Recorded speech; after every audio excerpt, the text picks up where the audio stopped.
Welcome to the Post Row Show presented by Bachelor Night in America and Water Cooler Sports. I am your host, Ketch, and I'm alongside my very good friend, Junior. Junior, a pretty wild episode we just saw there tonight. A lot of drama. Give me your initial thoughts on what we saw with, really, it was kind of the Elias show. Yeah, I mean, I enjoyed all that drama.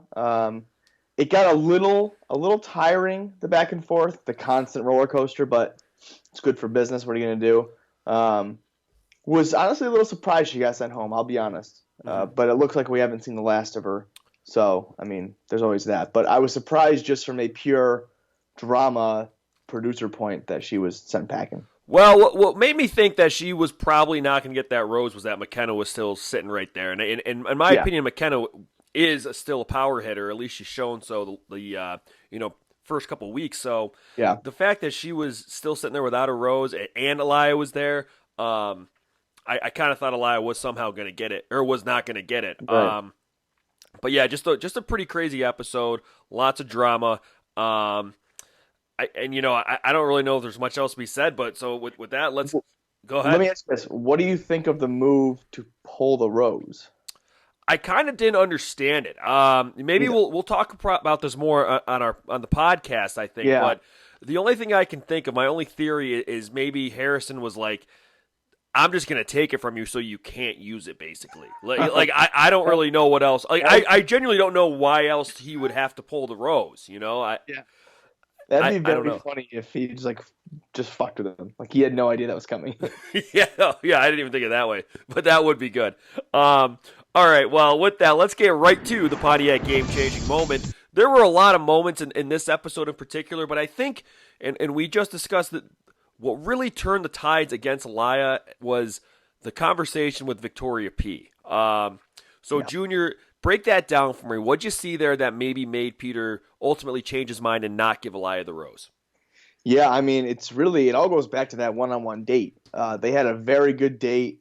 She skyrocketed, Victoria P did. And so I think whatever's going to come from her mouth on this episode and probably thereafter is going to be gospel to Peter, right? He's going to follow whatever that is because they had such a good date, because she's so far up in his rankings, in my opinion. Mm-hmm. So I think her kind of denying Elia, if you will, about the kind of blowing up her spot, I think, Peter had all the evidence he needed. Yeah, I think you're right. I mean, you're right that one-on-one date with Victoria P was huge for her. At this point, I think it's her and Maddie kind of running away with it.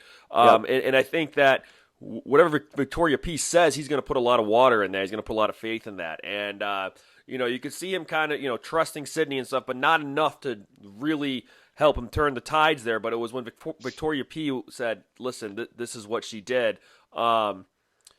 That's really what did Elia in. Now, I do want to ask you before we wrap it up here, what did you think of Elia's response to that, of just saying, I thought we would be disqualified? Like her I don't know, I don't want to call it an excuse, because maybe, I don't know if she genuinely felt that. I don't want to, but what did you think of that? There's no way you can watch last season with the two pageant queens going at it and be like, I thought we'd be disqualified. There's no way. The producers eat that shit up. They love it.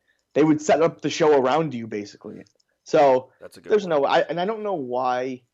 I don't know what the move is to deny it. I guess not to taint the waters at all, or know that you can go to her, go to Victoria P or Elia for bullshit on the other, and vice versa. Yep. So yeah, I don't know what the move is there, but I don't think she genuinely believed that.